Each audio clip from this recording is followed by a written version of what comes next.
नमस्ते मित्रों। जैसा मैंने कि आप लोगों से वादा किया था, मैं मन की बातें का अगला भाग लेकर आप लोगों के समक्ष उपस्थित हूं। हमने अभी तक इस बात पर चर्चा की कि मन का निर्माण किस प्रकार होता है, मन के कितने भाग होते हैं और मन हमें मस्तिष्क के द्वारा अपने वश में करता है। इस वीडियो में हम इस बात पर चर्चा करेंगे कि हम मन को किस तरह से अपने वश में कर सकते हैं। यहाँ पर यह बहुत ही महत्वपूर्ण है यह जानना कि जब मैं कहता हूं कि मैं अपने मन को वश में करूंगा, तो यह मैं कौन है?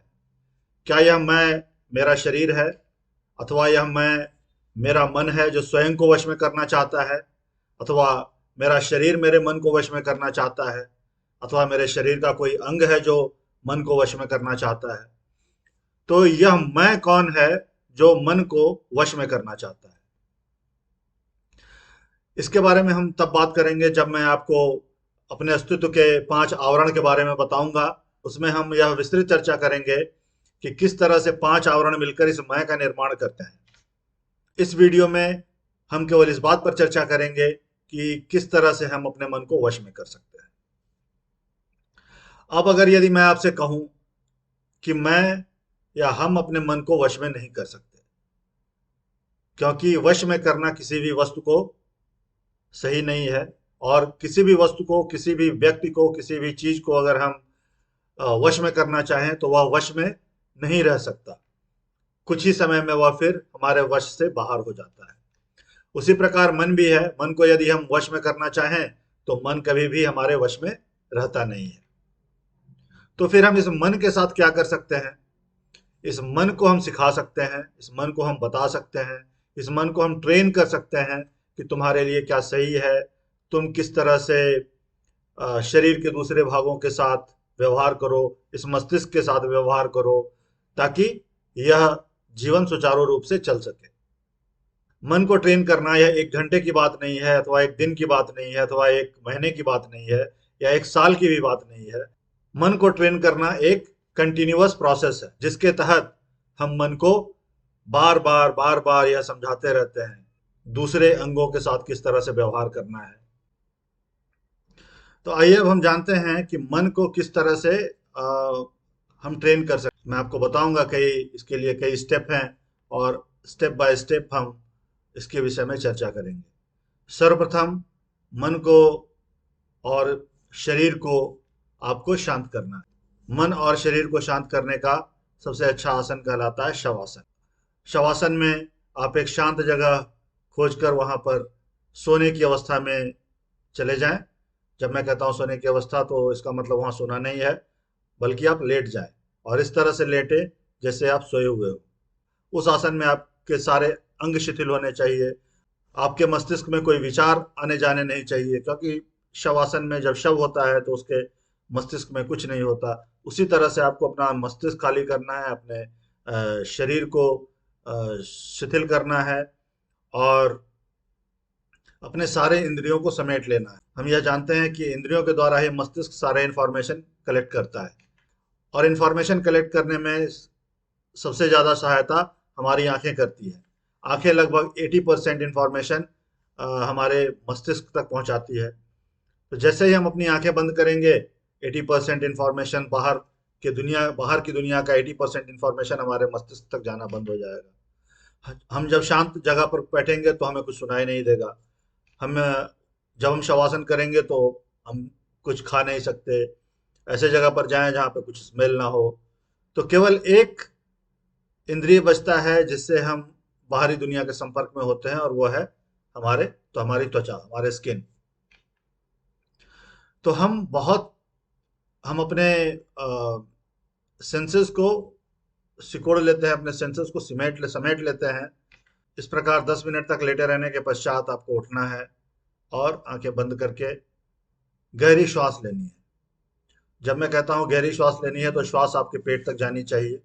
हम जैसे जैसे बड़े होते जाते हैं, श्वास अपने फेफड़ों तक सीमित रखते हैं। फेफड़ों का काम श्वास को फिल्टर करना है, किंतु श्वास की प्रक्रिया पूरी होनी चाहिए या पेट तक जानी चाहिए और पेट से बाहर आनी चाहिए, जिस तरह की एक बच्चा श्वास लेता है। तो हमें गहरी सांस लेनी है और फिर और सांस को छोड़ना है। सांस लेनी है, सांस को छोड़ना है, सांस लेनी है, सांस को छोड़ना है। इस तरह से हम अपने शरीर को, अपने मस्तिष्क को धीरे धीरे करते करते शांत होते करते। इसका अगला स्टेप है जहां पर हमें कुछ मंत्रों का उच्चारण करना है, और यह मंत्र इतने शक्तिशाली हैं कि यह आपके अंदर अवस्थित जो ऊर्जा की बिंदु है, जिसे हम चक्र कहते हैं, उनको एक्टिवेट कर सकते हैं। जब आप ओम के उच्चारण करेंगे, जैसा कि मैं कर रहा हूं,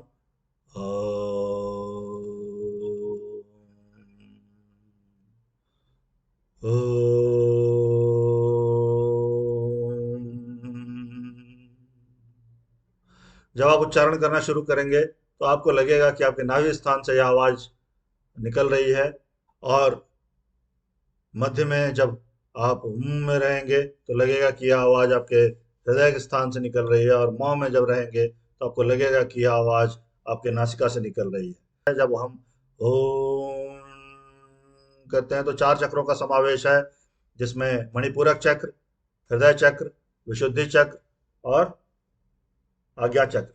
इन 4 चक्रों पर वाइब्रेशन प्रतीत होता है। तो जब हम यह उच्चारण करेंगे, हम पाएंगे कि हमारा शरीर, हमारा मस्तिष्क और शांत हो गया है।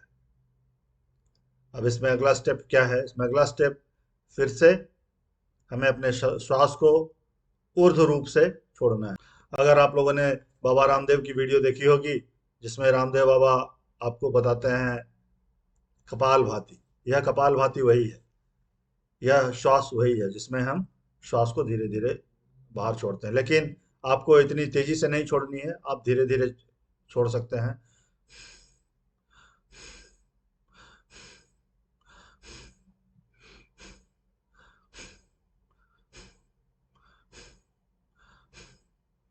सामान्यतः हम नाक से लेकर मुंह के द्वारा श्वास छोड़ते हैं भैया। इस प्रक्रिया में हम मुंह से लेकर नाक के द्वारा, नासिका के द्वारा श्वास छोड़ेंगे।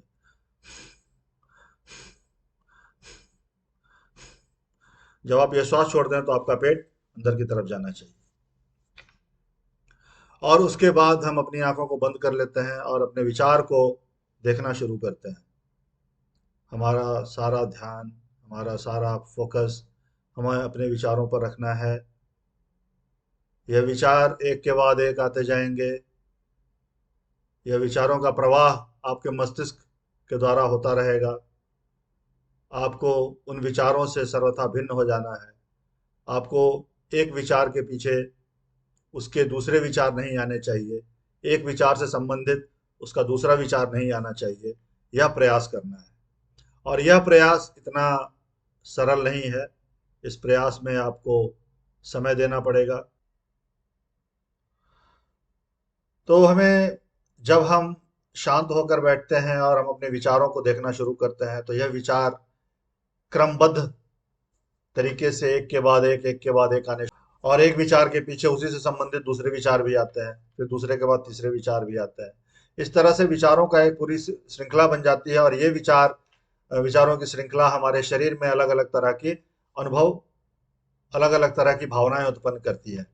यदि यह विचार आपके ऐसे समय से संबंधित है जहां पर आपको अपमानित होना पड़ा था, तो आपका शरीर क्रोध का अनुभव करेगा। यह विचार यदि आपको उस समय से संबंधित है जहां पर आपको प्रेम और स्नेह का अनुभव हुआ था, तो आपका शरीर प्रेम और स्नेह अनुभव करेगा। इस प्रकार अलग अलग विचारों के साथ हमारे शरीर का रिस्पॉन्स जो है वो भी बदलता रहता है। तो हमें हमारे शरीर को इन सारे रिस्पॉन्स से, इन सारी भावनाओं से अलग करना है।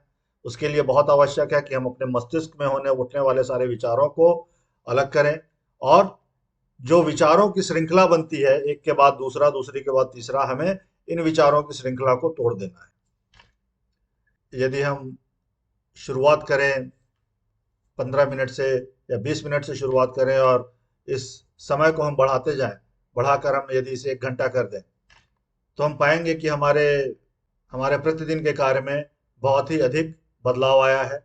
हमारे सोचने की प्रक्रिया में बहुत अधिक बदलाव आई है। एक बार जब हमारे मन को यह आदत लग जाती है, तो यह स्वयं उस अवस्था में जाना चाहता है जहां पर वह एक विचार को दूसरे विचारों के द्वारा श्रृंखला बनाने में मदद नहीं करता।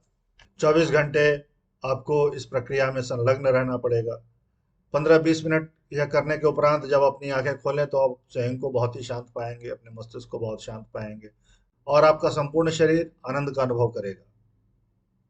आशा करता हूं आप लोग इस अभ्यास को जरूर करेंगे और आपको कैसा अनुभव हो रहा है यह मुझे अवश्य बताएं। धन्यवाद।